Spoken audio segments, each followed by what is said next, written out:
उत्तर प्रदेश में चल रहे विशेष गहन पुनरीक्षण यानी कि एसआईआर अभियान को लेकर चुनाव आयोग ने दावे और आपत्तियां दर्ज कराने की समय सीमा बढ़ा दी है। अब मतदाता 6 मार्च 2026 तक फॉर्म 6, 7 और 8 भरकर नाम जुड़वाने, संशोधन कराने या नाम कटवाने के लिए आवेदन कर सकेंगे। वहीं समाजवादी पार्टी के राष्ट्रीय अध्यक्ष अखिलेश यादव ने बीजेपी पर फॉर्म 7 के माध्यम से वोट कटवाने का आरोप दोहराया है। सपा प्रमुख ने कहा कि बीजेपी पूरे प्रदेश में 1,99,710 वोट कटवाने का षड्यंत्र कर रही है। ये मतदाता पीडीए और अल्पसंख्यक वर्ग के हैं। पेन ड्राइव में बीजेपी ने हर विधानसभा क्षेत्र में वोट काटने का टारगेट दिया है। मुख्यमंत्री कार्यालय में तैनात एक आईएएस अधिकारी ने कमिश्नर, डीएम और अन्य अधिकारियों को फोन कर वोट कटवाने के लिए दबाव बनाया है।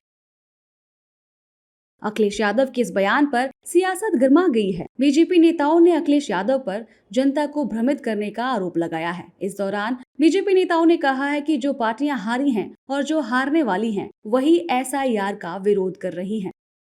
देखिए, श्री अखिलेश यादव जी बिहार चुनाव में आरजेडी की पराजय के बाद बौखलाए पगलाए टाइप हो गए हैं।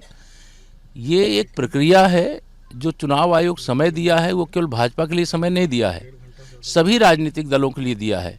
ये दुष्प्रचार करने का रोग लग गया है, चाहे श्री अखिलेश यादव हों, चाहे श्री राहुल गांधी हों और चाहे ममता बनर्जी जी हों। जो चुनाव में हार रहे हैं वह इस प्रकार के आरोप लगा रहे हैं, या चुनाव में जो हारने वाले हैं वह इस प्रकार के आरोप लगा रहे हैं। देखिए, एसआईआर के माध्यम से चुनाव आयोग की ये मंशा है कि निष्पक्ष और पारदर्शी तरीके से चुनाव हो। फेयर जो वोटिंग के लिए जरूरी है कि वोटर लिस्ट को सही तरीके से दुरुस्त किया जाए। इसमें एसआईआर के माध्यम से जो प्रथम चरण पूरा हुआ, जिसमें ड्राफ्ट सूची जारी हुई, फिर नए वोटर को जोड़ने का काम, फॉर्म 6, फॉर्म 7, फॉर्म 8 के फिलअप करने का जो टाइम था, उसको भी अभी एक्सटेंड किया चुनाव आयोग ने। इस पूरे प्रक्रिया में चुनाव आयोग की मंशा है कि फेयर इलेक्शन हो। इसके लिए जो भी आवश्यक आगे बढ़ना है चुनाव आयोग को। देखिए, श्रीमान अखिलेश यादव जी कुछ भी कहें, राहुल गांधी जी कुछ भी कहें, एसआईआर किसी भी दशा में राजनीतिक चश्मे से नहीं देखना चाहिए। एसआईआर को, एसआईआर पवित्र भाव से हमारे देश के प्रधानमंत्री जी ने हमारे देशवासियों को दिया है, और हम सब इसका परिणाम देखते हैं। जो देश के दुश्मन अपने आप बिना शस्त्र उठाए वो देश से पलायन कर गए। वहीं दूसरी ओर विपक्षी दलों के नेताओं ने अखिलेश यादव के बयान का समर्थन करते हुए कहा कि बीजेपी लोकतांत्रिक तरीके से चुनाव नहीं जीतना चाहती, बल्कि वोट काटकर अपनी सरकार बनाना चाहती है। वहीं अखिलेश यादव की पत्नी और मैनपुरी से सांसद डिंपल यादव ने भी यूपी सरकार की कड़ी आलोचना की। इस बार जो जरूरी है वो ये जरूरी है कि एसआईआर पर हम जितना ध्यान दे लें, क्योंकि एसआईआर तब आया जब भारतीय जनता पार्टी पूर्ण बहुमत की सरकार में नहीं है। क्योंकि उत्तर प्रदेश के सभी समाज, सभी वर्ग के लोगों ने एक मत होके समाजवादी पार्टी को, गठबंधन को वोट किया।